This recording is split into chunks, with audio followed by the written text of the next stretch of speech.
আজ আপনাদের সাথে একটা সুস্বাদু মাছের রেসিপি শেয়ার করব, আর সেটা হচ্ছে রুই মাছের ভুনা বা ধো পেঁয়াজা। আসসালামু আলাইকুম এভরিওয়ান, কেমন আছেন সবাই? আশা করি সবাই ভালো আছেন, আমিও আলহামদুলিল্লাহ ভালো আছি। তো রুই মাছ ভুনা করার জন্য এখানে আমি 12 পিসের মতো মাছ নিয়ে নিয়েছি। আর মাছটার সাথে এখন আমি অ্যাড করে দেব কিছুটা লবণ, দিয়ে দেব এখানে 1 স্লাইস লেবুর জুস।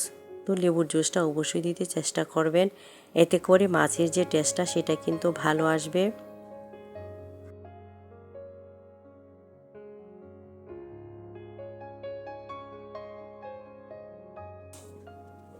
এখন এর সাথে অ্যাড করে দেব 1 চা চামচ হলুদ গুঁড়া, 1 চা চামচ ধনিয়া গুঁড়া, আর দিয়ে দেব 1 চা চামচ মরিচ গুঁড়া।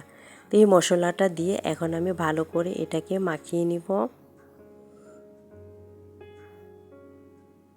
তো আমার মোটামুটি মাখানো হয়ে গেছে। এখন আমি এর সাথে অ্যাড করে দিব 2 টেবিল চামচ বেসন। তো বেসনটা কিন্তু আপনারা মাছের পিস অনুযায়ী একটু বাড়িয়ে বা কমিয়ে নিতে পারেন। তো আমি 12 পিস মাছের জন্য কিন্তু 2 টেবিল চামচ বেসন ব্যবহার করেছি। তো বেসনটা দিয়েও কিন্তু এখন আমি ভালো করে মিক্স করে নিচ্ছি। আর এভাবে মিক্স করে আমি এটা কিছু সময় রেস্টে রেখে দেব। এটা একটা সাইডে রেখে দিয়ে বাকি যে উপকরণগুলো সেগুলো এখন আমি রেডি করে নিব। এতে করে আমার মাছটাও রেস্টে হয়ে যাবে, আর বাকি যে উপকরণ সেগুলো কিন্তু আমি রেডি করে নিতে পারবো। তো মাছটা কিন্তু এখন আমি পুরোপুরি দেখেন মিশিয়ে নিয়েছি। তো যারা কখনো এভাবে ট্রাই করে না, আশা করি বাসায় যদি একবার ট্রাই করেন তাহলে দেখবেন যে সবাই অনেক বেশি মজা করে খাবে। তো এখানে আমি নিয়ে নিয়েছি 1 বাটি ধনিয়া পাতা। তো 1 বাটি ধনিয়া পাতা, 1 মুঠো ধনিয়া পাতা পুরোপুরি আমি নিয়ে নিয়েছি। তো ধনিয়া পাতাটা ধুয়ে পরিষ্কার করে একটু কেটে নিয়েছি। সাথে নিয়ে নিয়েছি এখানে 5-6টা কাঁচামরিচ, আর নিয়ে নিয়েছি 2টা পেঁয়াজ একটু কুচি করে। তো এগুলো আমি এখন একটু পানি দিয়ে পেস্ট করে নিব। আর এদিক দিয়ে আমি কিন্তু ফ্রাই প্যানে কিছুটা তেল দিয়ে দিয়েছি। একটু বেশি তেল দিয়ে দিয়েছি, ডুবো তেলে আমি মাছটা ফ্রাই করে নেব। তো এখন যে মাছগুলো আমি আগে থেকে মেরিনেট করে রেখেছিলাম সেই মাছগুলি কিন্তু এখন আমি এখানে ফুল হিটে ভেজে নেব। তো চুলার আঁচটা একেবারে বাড়িয়ে দিয়ে কিন্তু আমি মাছটা অল্প সময় ভেজে নেব। আর এই পর্যায়ে কিন্তু মাছটা এত বেশি ভাজতে যাবেন না, এতে করে খেতে কিন্তু ভালো লাগবে না। শুধুমাত্র একটা সাইড যখন শক্ত হয়ে যাবে এরপরে কিন্তু এটা উল্টিয়ে দেবেন। এর পরবর্তীতে আর কিন্তু উল্টাতে হবে না, নামিয়ে নিলেই হয়ে যাবে। তো আমি যে বেসনটা ব্যবহার করেছি, তো দেখেন এর কারণে কিন্তু আমার তেলটা কিন্তু একেবারেই নষ্ট হয়নি। সাধারণত আমরা যদি মাছ ভাজা করি তাহলে কিন্তু তেলটা একেবারেই মশলায় ভরে যায়। তো একটু যদি বেসন ব্যবহার করেন মাছ ভাজিতে তাহলে দেখবেন যে তেলটা আর আপনার কোনো প্রকার নষ্ট হবে না। হয়তো খেয়াল করলে আপনারা বুঝতেছেন যে তেলটা কেমন দেখাচ্ছে। এভাবে শুধুমাত্র যদি বেসন দিয়ে আপনারা মাছ ভাজি খেতে চান সেটাও কিন্তু অনেক বেশি ক্রিস্পি হয় এবং অনেকক্ষণ সময় কিন্তু মাছটা মুচমুচে থাকে। তো এখন আমি মাছগুলি নামিয়ে নিয়েছি, বাকি যে মাছগুলি সেগুলো এখন ভেজে নিব। তো সবগুলো মাছই কিন্তু আমার এভাবেই ভেজে নিয়েছি। তো ভেজে নেওয়ার পর অবশিষ্ট যে তেলটা সেটা একটা পাতিলে ঢেলে দিচ্ছি। আর আমি কোনো তেল ব্যবহার করব না, এই তেলটা দিয়ে কিন্তু মাছটা রান্না করে নেব। তো এখন আমি এখানে অ্যাড করে দিয়েছি পেঁয়াজ কুচি। তো পেঁয়াজটা আগে থেকে আমি কুচি করে রেখেছিলাম, তাই পেঁয়াজটাও আমি দিয়ে দিয়েছি। আর পেঁয়াজটা একটু কম ব্যবহার করেছি, যেহেতু পেঁয়াজ আমি পেস্ট করে নিয়েছি, তাই কিন্তু এই পর্যায়ে পেঁয়াজটা কম ব্যবহার করলেও হয়ে যাবে। তো এখন যে পেস্টটা করে নিয়েছি সেই পেস্টটাও কিন্তু দিয়ে দিয়েছি। আর পেঁয়াজ কিন্তু আমি একেবারে ব্রাউন কালার করে নিই, শুধুমাত্র একটু নরম হয়ে গেছে যখন, তখনই কিন্তু আমি ধনিয়া পাতাটা যে পেস্ট করে রেখেছি সেটা দিয়ে দিয়েছি। এখন একটু নেড়েচেড়ে মিক্স করে নিয়ে বাকি যে উপকরণ বা মশলা সেগুলো এখন অ্যাড করে দেব।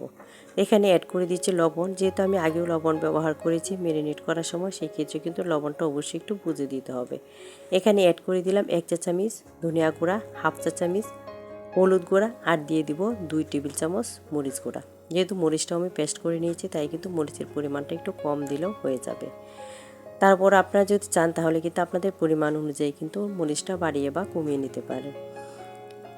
এখন সবগুলো উপকরণ আবার একটু মিশিয়ে নিচ্ছি। আর ভালো করে মিশানো হয়ে গেলে ঢেকে দিয়ে অপেক্ষা করব, আর মশলাটা আমি পুরোপুরিভাবে কষিয়ে নেব। ধনিয়া পাতা দিয়ে যে এত মজার একটা মাছ রান্না করা যায় সেটা যদি আপনারা না খান বা না রান্না করেন তাহলে কিন্তু বুঝতেই পারবেন না যে এত স্বাদের একটা রেসিপি আপনারা এখনও নিজেই করে গেলেন।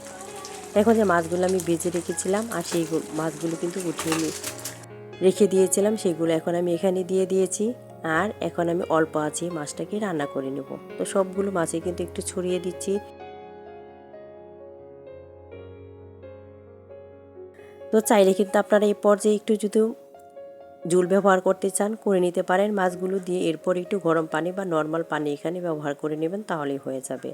তো আমি যেহেতু এখানে কোনো প্রকার ঝোল ব্যবহার করব না, একেবারেই মাখা মাখা রান্না করব, তাই কিন্তু অল্প আছে এখন আমি বাকি সময়টা রান্না করে নেব। তো কিছুক্ষণ সময় আমি রেখে দিয়েছিলাম, আর এখন এখানে আবার ওইটা উল্টিয়ে দিব।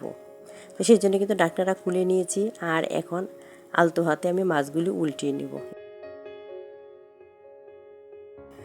এই কাজটা অবশ্যই আলতো হাতেই করতে হবে, না হলে দেখা যাবে যে মাছগুলো ভেঙে যাবে।